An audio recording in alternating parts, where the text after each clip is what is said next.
వక్రతుండ మహాకాయ సూర్యకోటి సమప్రభ నిర్విఘ్నం కురు మే దేవా సర్వకార్యేషు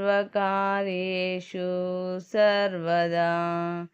గురుబ్రహ్మా గురుర్విష్ణు గురుర్దేవో మహేశ్వరః గురు సాక్షాత్ పరబ్రహ్మ తస్మై శ్రీ గురువే నమః.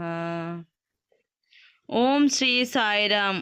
ఓం అవధూత చింతన శ్రీ గురుదేవదత్త జయ. ఓం శ్రీ అక్కల్కోట స్వామి సమర్థ లీలామృతము. 41వ అధ్యాయము. శ్రీ ఆనంద భారతి. విద్యాసాగర, శ్రీ స్వామి సమర్థుల కటాక్షానికి అవధులు లేవు. వారిని దర్శించే అన్ని కులాల మతాల వారిని ఆదరించేవారు, అనుగ్రహించేవారు. వారిని దర్శించే వారిలో అన్ని కుల మతాల వారు ఉండేవారు. శ్రీ స్వామికి పెద్ద చిన్న ఉన్నతుడు లేనివాడు అనే భేదభావం ఉండేది కాదు. వారి ఎవ్వరిని వారి కుల గోత్రాదులను ప్రశ్నించలేదు. వారి ఆచార వ్యవహారములను చక్కగా తీర్చిదిద్దేవారు. శ్రీ ఆనంద భారతి అనే సన్యాసి పూర్వాశ్రమంలో లక్ష్మణ్ అనే జాలరి. ఇతను సముద్రం మీద పడవలపై వెళ్ళి చేపలను పట్టి అమ్ముకొని జీవించేవాడు. అప్పుడప్పుడు శ్రీ స్వామి సమర్థుల దర్శనానికి అక్కల్కోట వచ్చేవాడు. అతనికి శ్రీ స్వామి వారిపై అమితమైన భక్తి, శ్రద్ధ, ప్రేమ ఏర్పడినవి. వారి నామమును నిరంతరం జపించుచుండేవాడు. ఒకసారి అతను చేపలు పట్టేందుకు సముద్రం మీదకు వెళ్ళాడు. ఆ సమయంలో సముద్రములో తీవ్రమైన పెను తుఫాను చెలరేగినది. పడవ మునిగిపోయే పరిస్థితి ఏర్పడినది. లక్ష్మణ్ భయపడి పడవ మునిగిపోకుండా కాపాడి రక్షించమని శ్రీ స్వామి సమర్థులను తలుచుకొని నిరంతర నామమును జపించసాగాడు. అప్పుడు అక్కల్కోటలో శ్రీ స్వామివారు రాజప్రాసాదములో భక్తులతో చదరంగం ఆడుచున్నారు. లక్ష్మణుని ఆర్తనాదం శ్రీ స్వామికి చేరినది. వెంటనే శ్రీ స్వామి, అయ్యో లక్ష్మణ్ నీటిలో మునిగిపోతున్నాడు అంటూ చేతులను క్రిందికి వంచి ఎవరినో పైకి లాగుతున్నట్లు అభినయం చేశారు. విచిత్రం, వారి చేతులు పూర్తిగా తడిసిపోయినవి. వారి చేతి నుండి ఉప్పు నీరు బొట్టు బొట్టుగా కారినది. అక్కడున్న భక్తులందరికీ ఆశ్చర్యం కలిగినది. కానీ విషయం ఏమిటో ఎవరికీ అర్థం కాలేదు. కొన్ని రోజులకు లక్ష్మణ్ అక్కల్కోటకు వచ్చి శ్రీ స్వామి వారి పాదములపై పడి, సద్గురుమౌళి, దీనబంధు, ఆపద్బాంధవ, నా ప్రాణాలు కాపాడి నాకు పునర్జన్మనిచ్చారు. మీరు రక్షించకపోయినచో నేను ఆ సమయంలో సముద్రంలో మునిగి మరణించి ఉండేవాడిని. ఆ క్షణం నుండి ఈ శరీరం, ఈ ప్రాణం నాది కాదు, మీదే. దీనిని మీకు అర్పించుచున్నాననుచు ఇక సంసారములో ఉండాలనే కోరిక లేదు. నిరంతరము మీ పాదాలను సేవించుకుంటాను. నన్ను అనుగ్రహించండి అంటూ భక్త్యావేశములతో పలికాడు. శ్రీ స్వామివారు చిరునవ్వుతో అతన్ని ఆశీర్వదించారు. లక్ష్మణ్ అన్న మాటలను నిలబెట్టుకొన్నాడు. అతను శ్రీ స్వామి వద్దనే ఉండిపోయాడు. నిత్యం ఆనందంతో ఉండటం వలన అతనిని ఆనంద భారతి అని పిలువసాగిరి. ఆ పేరుతో ప్రసిద్ధి చెందిన యోగిగా అతడు పేరు పొందాడు. ఆయన సమాధి బొంబాయి దగ్గర ఠానేలో ఉన్న దత్తమందిరం దగ్గర ఉన్నది. విద్యాసాగర, శ్రీ స్వామి సమర్థులు వెలిగించిన మరొక ఆధ్యాత్మిక జ్యోతి శ్రీ రంగోళీ మహారాజ్. వారి లీలలను తెలుసుకుందాము అని శ్రీ నిత్యానందులు చెప్పసాగిరి. శ్రీ రంగోళీ మహారాజ్ శివరాం బావడేకర్ కొల్హాపూర్లోని ఒక విశ్వబ్రాహ్మణ కుటుంబంలో జన్మించాడు. అతని తండ్రి రాజుగారి ఆస్థానంలో పనిచేస్తుండేవాడు. అతని 8 సంవత్సరాల వయసులో తన మేనత్త గారి వెంట అక్కల్కోట వెళ్ళి శ్రీ స్వామి సమర్థులను దర్శించాడు. శ్రీ స్వామివారు ఆ బాలుణ్ణి చూడగానే, ఈ పిల్లవాణ్ణి నాకు ఇస్తావా అని అడిగారు. అతని మేనత్త సమాధానం చెప్పేలోపునే ఆ బాలుణ్ణి తన ఒడిలో కూర్చోబెట్టుకుని రంగోళీ మహారాజ్ అని అతనిని సంబోధిస్తూ కుమ్మరి వీధిలో ఉన్న కుంభారస్వామిని సేవిస్తూ ఆజన్మ బ్రహ్మచారిగా ఉండిపోమ్మన్నారు. ఆ సేతు హిమాచల పర్యంతం దేశ సంచారం చేయమని ఆ బాలునికి చెప్పి కాషాయ వస్త్రం అతని భుజం పైన కప్పారు.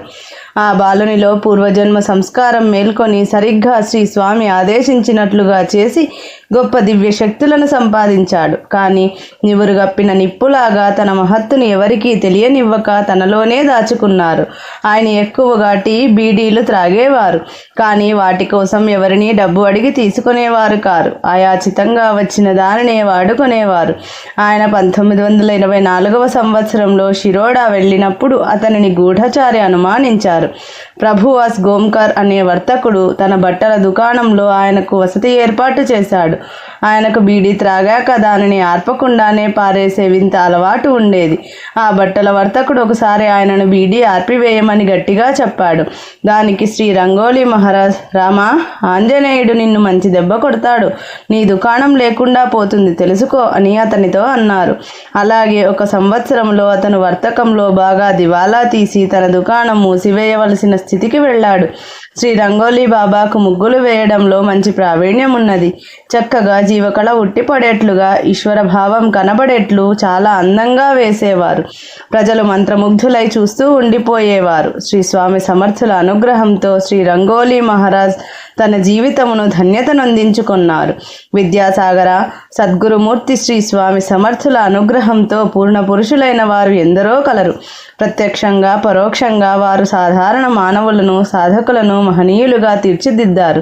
మరి ఒకరి కథ తెలుసుకుందామని నిత్యానందుడు జై జై శ్రీ స్వామి సమర్థ, అక్కల్కోట స్వామి జై అను జై జయనాదములు చేసి ప్రారంభించారు. శ్రీ సీతారాం మహారాజ్. విద్యాసాగర, సూర్య భగవానుని వలన చంద్రుడు, భూమి, అనేక నక్షత్రములు ప్రకాశించుచున్నవి కదా. అదే విధముగా శ్రీ స్వామి సమర్థులు కోటి సూర్యప్రకాశము కలిగిన పరిపూర్ణ దత్తావతారులు. కావుననే వీరి దివ్యమైన ఆధ్యాత్మిక జ్ఞాన ప్రకాశం వలన ఎందరో ప్రభావితులైనారు. సమస్యలతోనూ, అశాంతితోనూ, ఆధ్యాత్మిక అవరోధములతోనూ శ్రీ స్వామిని దర్శించిన సాధకులెందరికో ఉత్తమ స్థితి లభించినది. ఇంకెందరో నైతికముగాను, మతపరముగాను ప్రగతిని పొంది జీవితములను సార్థకము చేసుకొనిరి. అందరికీ ఒకే విధమైన ఆశీస్సులు శ్రీ స్వామి ఇచ్చినను వారిలోని లోపాలను సవరించుటయే వారి పని. శ్రీ స్వామిని దర్శించి వారి కృపకు పాత్రులైన శ్రీ సీతారాం మహారాజను వారిని గురించి తెలుపుతాను. శ్రద్ధాళుడవై వినుమని శ్రీ నిత్యానందులు చెప్పసాగిరి. సతారాలో బాపూరావు వినాయక్ అను సుబేదారు కలడు. ఆయన కుమారుడు సీతారాం. చిన్న వయస్సునందే సీతారాంకు తల్లి మరణించినది. అతని తండ్రి పునర్వివాహం చేసుకున్నాడు. సవతి తల్లి సీతారాంను చాలా హింసలు పెట్టి కష్టతరమైన పనులు చెప్పేది. ఆ బాధలను తట్టుకొనలేక సీతారాం తన 12వ ఏట ఇల్లు వదిలి పారిపోయి అక్కల్కోట చేరాడు.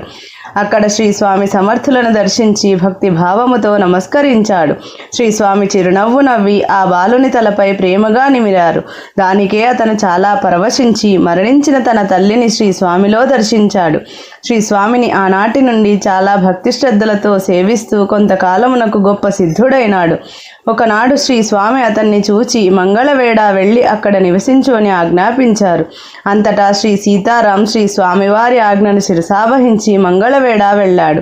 అక్కడ 40 సంవత్సరములు నివసించి గొప్ప సంతుగా పేరు పొందాడు. భక్తులు అందరూ అతన్ని శ్రీ సీతారాం మహారాజ్ అని పిలిచేవారు. వారిని ఎవరు దర్శించినను శ్రీరాముణ్ణి మరువవద్దు అని చెప్పసాగిరి.